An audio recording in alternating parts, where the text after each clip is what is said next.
Excuse me. All right, I'm back, and I'm going to do 2 segments today, so get on it, watch them both. Let me know what you think about the first solo show. And I'm just going to do some miscellaneous stuff. We kind of touched a little bit on everything, and again, I want feedback. You guys want me to talk about something, please feel free. I'm going to go back to the NBA draft real quick, because I always like to do my top 5 or top whatever, and I'm going to talk about busts in the NBA draft. But watching the draft, I watched all the drafts because I'm a sports guy. That's what I do. You know, I watched the NFL draft for hours on end, 3 days. It was 3 days this year. It was painful to watch, but I do it just because. Watching the NBA draft every year, regardless of where the Celtics draft or who I care, if I care about anybody, whatever. And there were so many cliches, so many things that were said by certain people that just drove me absolutely nuts, which made me think, you know, that can go. That can go. Well, there are so many things that I know, not just me, that everybody hates in sports that they wish would just go away.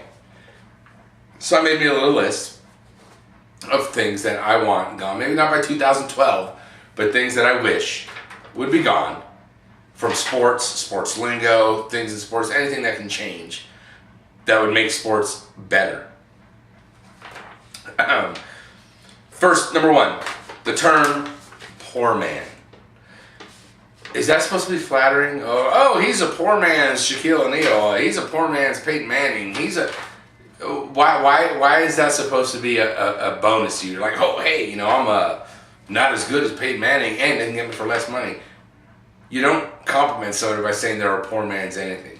You say, hey, he reminds me of Peyton Manning. You know, he manages the game well, throws the ball well, whatever. He reminds me of Peyton Manning. You know, still young, but we'll see. You know, I mean, I heard he's a poor man's in the NBA draft the other night at least 15 times. And one of them was he's a poor man's Pau Gasol.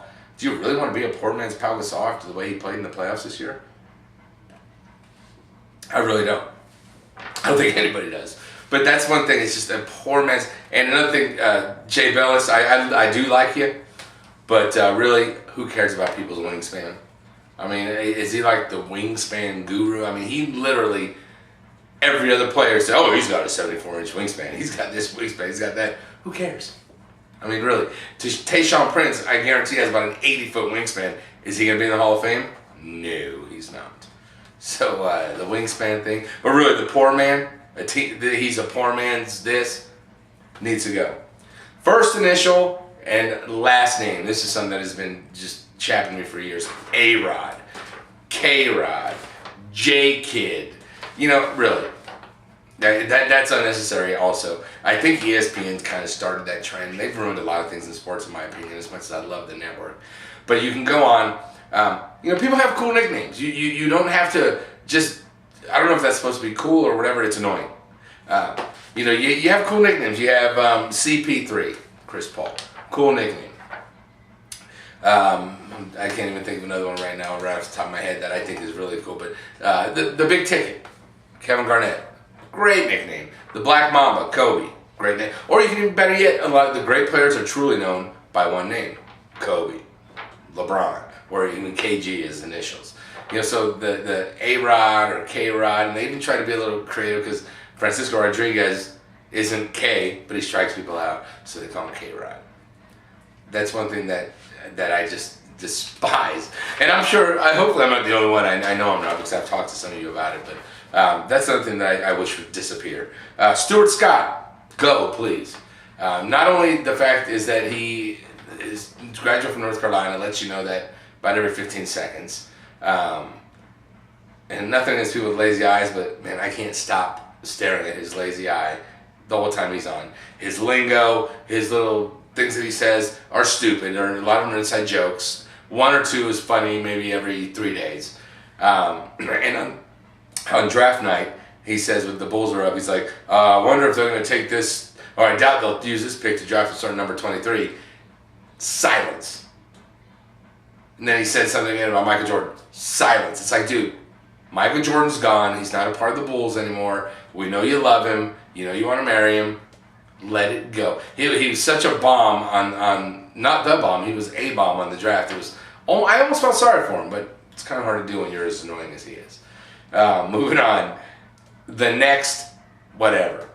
This guy's the next this. He's the next this. The 5 years in a row I've heard on the draft that a point guard coming out is the next Jason Kidd, and then Chris Paul got drafted. The next year, the guy was the next Chris Paul. The next year, the guy was the next Derrick Rose. The next year, and so on. You get it. They're not the next anything. They're going to be their own people. LeBron's not the next Jordan. Kobe wasn't the next Jordan. The Celtics drafted kid Juwan Johnson. He's not the next Kevin Garnett. Everybody has their own identity. Let's let them earn their identity and not be compared to anybody else. They have enough pressure coming into the NFL, NBA, Major Leagues, or the NHL. So even NASCAR, for that matter, Joey Logano's not the next Jeff Gordon. That's another thing that really bothers me. Labor talks. I want labor talks gone. I don't want to hear about lockouts. I know you don't either. We as fans pay a lot of money of our hard-earned cash to go see these guys play, and we love it. We do it because we love sports. But there's going to come a time where sports have to suffer from what they're putting us through, because every time I hear the word labor talk, I hear higher ticket prices, higher parking, higher food, higher beer, higher shirts, hats, all that stuff, memorabilia, anything. Anytime you hear labor talks, when they're finally done, we're paying more money the next year. Let's do labor talks and keep it for 10, 20 years. Really. It's overpriced as it is. The BCS can go. Let's do a playoff. Come on now, college football. I know everybody agrees with me there. Mouthpiece gnawing is something that drove me nuts all through the basketball season. Seeing guys sit there chew on their mouthpiece. Certain guys, Dirk Nowitzki, I didn't even know he wore a mouthpiece, only because I read that he did, because he never took it out of his mouth. Udonis Haslem chewed on it like it was a piece of gum. LeBron takes it out every 15 seconds. Those are just two that I named because I just saw the finals. But guys, keep your mouthpieces in. We don't care to see them. We know you wear one. We know you're physical. Basketball's a physical game. Stop gnawing on your mouthpiece. Rick Riley said it should be a technical foul, and I actually kind of thought that was funny. Fines for celebration in the NFL. Really? You know how hard it is to score a touchdown? Think of all of the great players in the NFL who have scored, great players, and very few, I think 5.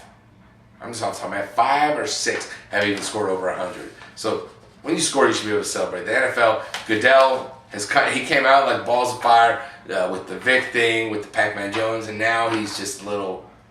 I'm really not impressed with Goodell. You got to bring it back to Jerry Glanville said it best. The NFL stands for the No Fun League.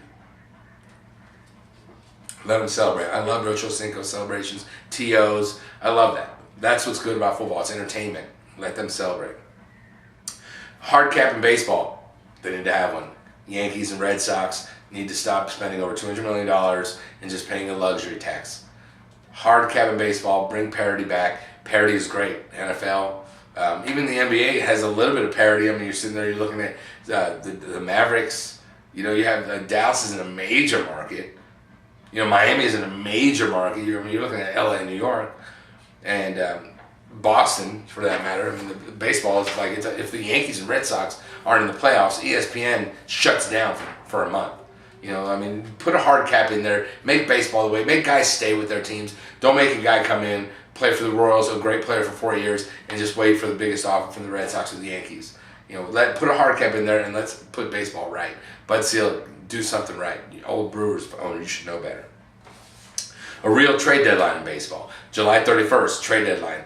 3 weeks later, guys are going to different teams. Trade deadline is a trade deadline. A deadline is a deadline, am I right? 2-2-2-1 format. Bring it back in the NBA. I hate the 2-3-2. It's horrible. It never works out for either team. It's too hard to beat a team three games in a row, period, although Dallas did do it this year. But there's the two best teams in the league. It's very difficult to beat a team 3 games in a row, unless you have LeBron choking and just a team in disarray like the Heat were after Game 4. But really, 2-2-1-1, 2-2-2-1 is the only way to go. Or 2-2. I'm sorry, 2-2-1-1-1. I'm rambling off here now. Getting a little excited. Jacob would have caught that if he was here. 2-2-1-1-1. I know they do things for TV or travel, whatever. Give me a break.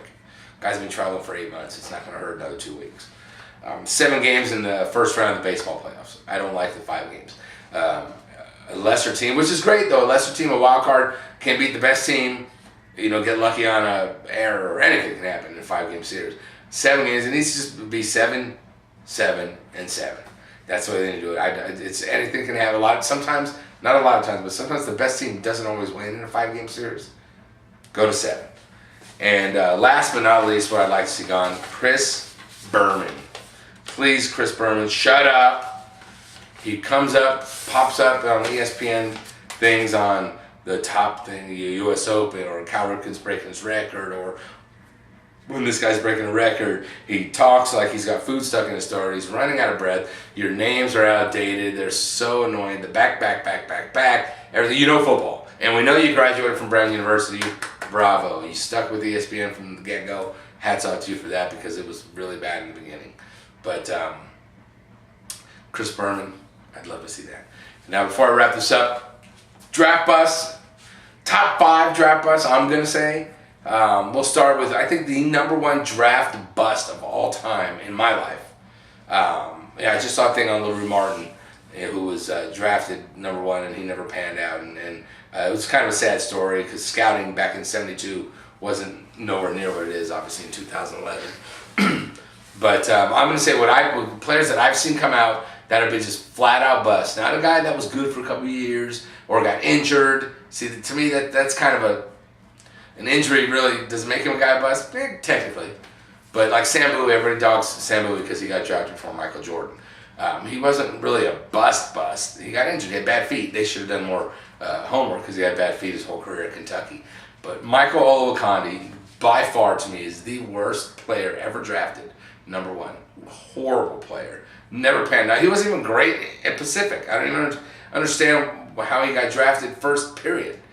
He is by far the biggest bust. And I'm even going to go number 2, Sean Bradley. Horrible player. 7'6", weighed about 110 pounds. And everybody knew he wasn't going to be anything. And Philly took a flyer on him. Didn't work out.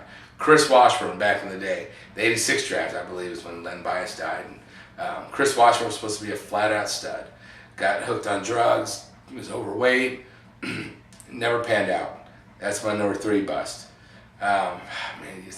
They get tough, because I start to think of certain players. Was he truly a bust? Was this guy just awful? You know, and you think of certain players.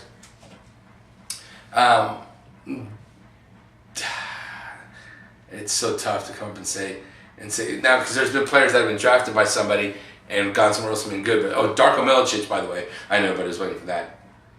The Pistons could have had Carmelo. Who knows how different their fortunes would be? I mean, Darko Milicic. Are you kidding me? And then you can also go as far as a bust. And I'm gonna put this guy, may he rest in peace. This is why I did this too. But Robert Tractor Trailer was a pretty good player in college, and I never thought he was undersized power forward, which Charles Barkley kind of screwed that for everybody, because he was 6'4", but Charles Barkley was Charles Barkley. Tractor Trailer was drafted by the Mavericks and traded to the Bucks for a guy named Dirk Nowitzki, an 18-year-old kid.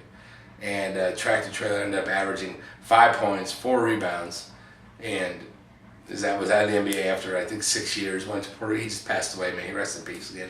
Great guy, but that has got to go down as not only just as one of the biggest busts, but possibly one of the worst draft day trades ever.